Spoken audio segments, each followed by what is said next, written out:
Okay guys, ito po ay para sa lahat ng ex-Taiwan. Thank you so much po sa Heart of Asia ng Taiwan.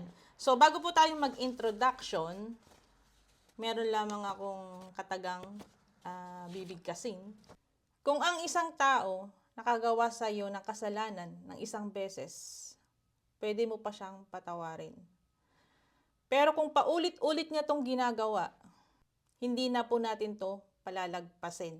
Sa lahat po ng mga ex-Taiwan, yung mga nakauwi na sa Pilipinas o kaya naman nasa labas ng Pilipinas, kung kailangan nyo po ng police clearance, ito po yung guide para po sa inyo. So ilalagay na lang po namin yung website sa caption o kaya sa comment section kung saan nyo po pwedeng i-download yung form po para sa inyong Police Criminal Record Certificate.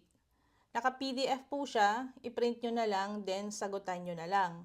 So, ano nga ba ang requirements pag nag-request ka ng police clearance sa Taiwan, kung galing ka ng Taiwan? Kasi kadalasan po ang police clearance, hinahanap po yan sa ibang bansa.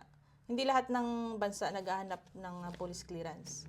Lalo na pag naka 5 years ka sa bansang Taiwan, kailangan mo talaga ng criminal record. Kaya sana po makatulong sa inyo ito para makuha ng inyong police record na hindi nyo na kailangan pang pumunta sa TECO, na hindi nyo na kailangan pang bumalik ng Taiwan. Pag nag-request po kayo ng police criminal record sa Taiwan po, dalawang paraan para makuha po kayo. Pwede kayong makisuyo sa inyong mga kaibigan kasi merong SPA doon, may form naman doon. Then yung isa, mail, ipapadala sa'yo. Pero yung explain po natin ngayon ay by mail. So, heto po yung mga requirements kung magre-request ka po ng police record. So, una po, kailangan po dyan ng photocopy ng inyong passport. So, kailangan yung passport nyo po ay authenticated o kaya naman ipanotaryo. Pangalawa, ARC. Yung copy ng inyong ARC, kailangan din ipanotaryo. So, kung ipapadala nyo po by mail, maghanda po ng dalawang sobre. Isang sobrang medyo malaki at isang sobrang maliit. Yung sobrang maliit, ilagay mo yung address mo doon, tapos ilagay sa malaking sobre. Tapos isama yung form, kasama yung passport at saka ARC na authenticated. Tapos doon sa loob ng malaking sobre, magsama po kayo ng $7. Kasi yun ang pambayad nila para ibalik at ipadala po sa inyo. Bawat isang copy, ang halaga niya is $7. Pag mag-request ka ng dalawang copy, dagdagan mo yung bayad mo.